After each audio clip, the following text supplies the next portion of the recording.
এই নাও টাকা, ভালো দেখে একটা ফুল কিনে আনবে, গামলায় লাগাবো। ঠিক আছে, আমি ভালো ফুল কিনে আনবো। দেখি ততক্ষণ এই গামলায় মাটি ভরে আনি। এই দেখো কত সুন্দর আমি ফুল এনেছি। ঠিক আছে দাও, আমি লাগিয়ে দিই। হ্যাঁ হ্যাঁ, তাড়াতাড়ি লাগিয়ে দাও। দাঁড়াও বাচ্চা, যদি এই ফুল গাছটা লাগাইস তাহলে তোদের ঘরের সব শান্তি হারিয়ে যাবে। আরে বাবা, এটা কি বলছো? এক্ষুনি আমি টাকা দিয়ে ফুল গাছটা কিনে এলাম। যদি এই বাবার কথা না বিশ্বাস হয় তাহলে এই ফুল গাছটা লাগিয়ে দেখ কি হয়। বাবা বাবা, আমরা কি করবো তাহলে? এবার ফুলটা নিয়ে যেয়ে পাশে জঙ্গলে ফেলে দিয়ে আসো। আচ্ছা ঠিক আছে বাবা। আরে তুমি ফুলটা নিয়ে যেয়ে ফেলে দিয়ে আসো। আরে তুমি পাগল হয়ে গেছো? এক্ষুনি তো ফুলটা টাকা দিয়ে কিনে এলাম। আরে পয়সা লেগেছে তা কি হবে, আবার পয়সা হবে, তা বলি ঘরের সুখ শান্তি হারাবো না। আচ্ছা ঠিক আছে।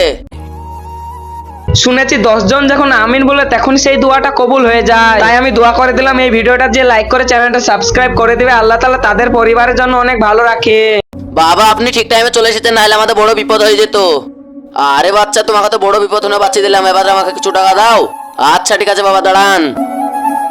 বাবা এই নেন, এই পয়সা কটা রেখে দেন। আরে এই গ্রামের মানুষ অনেক বোকা, যা তা বুঝিয়ে পয়সা নিয়ে চলে এলাম।